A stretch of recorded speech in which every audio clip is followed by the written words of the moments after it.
ലൈംഗിക പീഡന കേസിൽ അറസ്റ്റിലായ രാഹുൽ മാങ്കൂട്ടത്തിൽ എംഎൽഎയുടെ ജാമ്യ ഹർജിയിൽ ഇന്ന് വിധി വരും.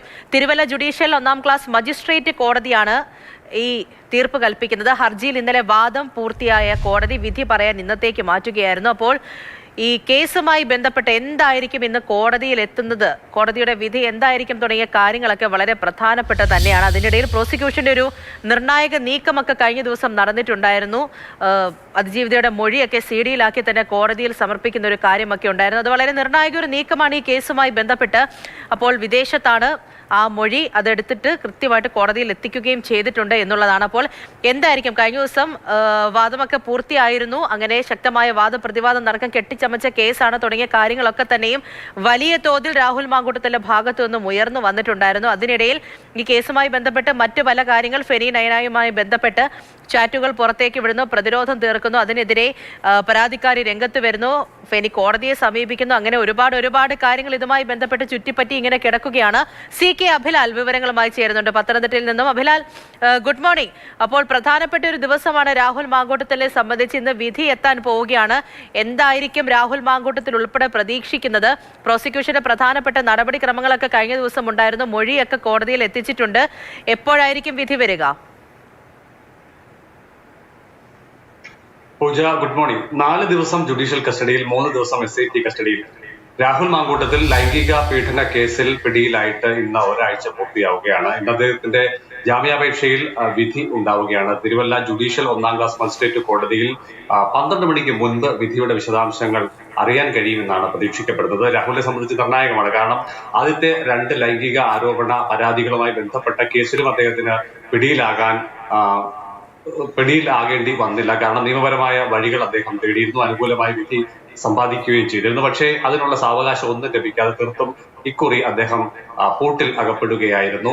രാഹുലിന് വേണ്ടി മുതിർന്ന അഭിഭാഷകരെ തന്നെ അദ്ദേഹം ഹാജരാക്കിയിരുന്നു. ഇന്നലെ 1.25 മണിക്കൂർ നീണ്ടുനിന്ന വാദപ്രതിവാദങ്ങളാണ് തിരുവല്ല ജുഡീഷ്യൽ 1ാം ക്ലാസ് മജിസ്ട്രേറ്റ് കോടതിയിൽ ഉണ്ടായത്. രാഹുലിനെതിരെ ഉയർന്നു വന്ന ആക്ഷേപങ്ങൾ, പ്രധാനമായും ബലാത്സംഗം എന്നുള്ള പരാതി തന്നെ അടിസ്ഥാനമില്ല, ഉണ്ടായത് അത്രയും ഉഭയകക്ഷി സമ്മതപ്രകാരമുള്ള കാര്യങ്ങളായിരുന്നു എന്നുള്ളതാണ്. മാത്രവുമല്ല അതിൽ തെളിവായി വാട്സപ്പ് ചാറ്റുകൾ, പരാതിക്കാരിയും പ്രതിയും തമ്മിലുള്ള വാട്സപ്പ് ചാറ്റുകൾ, ഓഡിയോ സന്ദേശങ്ങളടക്കം പ്രതിഭാഗം കോടതിയിൽ ഹാജരാക്കുകയും ചെയ്തിട്ടുണ്ട്. പക്ഷേ പ്രതിയുടെ പശ്ചാത്തലം എന്നുള്ളത് സീരിയൽ കുറ്റകൃത്യങ്ങൾ സമാന നിലയിലുള്ളതാണ് എന്ന് പ്രോസിക്യൂഷൻ കോടതിയെ ധരിപ്പിച്ചിട്ടുണ്ട്.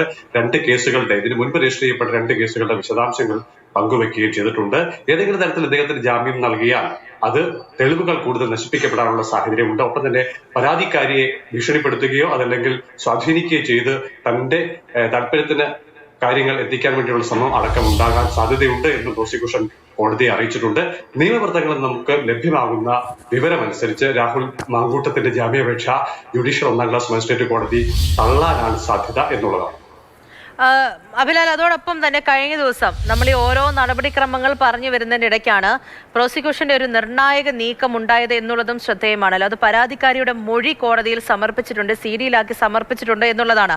അതൊരു അതിവേഗ നീക്കമാണ്. പ്രത്യേകിച്ച് നേരിട്ട് വന്ന് മൊഴി പറയാൻ പറ്റുകയില്ല. പക്ഷേ അങ്ങനെ ഒരു നീക്കം അത് ഈ കേസിനെ സംബന്ധിച്ച് വളരെ നിർണായകം തന്നെയല്ലേ? കാരണം ആ നേരിട്ടുള്ളൊരു മൊഴി എന്നുള്ള രീതിയിൽ തന്നെ അതിനെ കണക്കാക്കിക്കൊണ്ട് കോടതി ഒരു പക്ഷേ മുഖവിലേക്ക് എടുക്കാമല്ലോ. അത്രയ്ക്ക് പ്രധാനപ്പെട്ട ഒരു നീക്കമായി മാറുകയായിരുന്നില്ലേ അത്?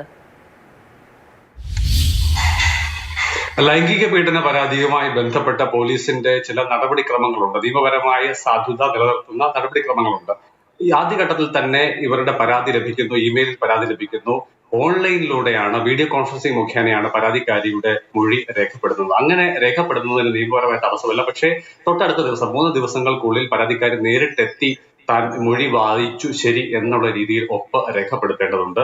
മറ്റൊന്ന്, പരാതിക്കാരിയുടെ വൈദ്യ പരിശോധന കേസ് രജിസ്റ്റർ ചെയ്യുന്നതിന് മുൻപ് പൂർത്തിയാക്കേണ്ടതുണ്ട്. പരാതിക്കാരി പറയുന്ന പ്രകാരമുള്ള ലൈംഗിക പീഡനം ഉണ്ടായിട്ടുണ്ട് എന്ന് ഈ പരിശോധനയിലൂടെ വ്യക്തമാകേണ്ടതുണ്ട്. അതുതന്നെയായിരിക്കും കേസിന്റെ തുടർ നടപടികളിലൊക്കെ തന്നെ പ്രോസിക്യൂഷൻ ഭാഗത്ത് ബലപ്പെടുത്തുന്ന പ്രധാനപ്പെട്ട തെളിവായി മാറേണ്ടത്. മറ്റൊന്ന്, 164 സ്റ്റേറ്റ്മെന്റ് അഥവാ പരാതിക്കാരിയുടെ രഹസ്യമൊഴി കോടതിയിൽ നേരിട്ട് രേഖപ്പെടുത്തുക എന്നുള്ളതാണ്. ഈ 3 കാര്യങ്ങളും ഇതുമായി ബന്ധപ്പെട്ടിട്ടുള്ള നടപടിക്രമങ്ങളിൽ ഉണ്ടായിട്ടില്ല. ഇത് വിമർശനത്തിന് വിധേയമായിട്ടുണ്ട്.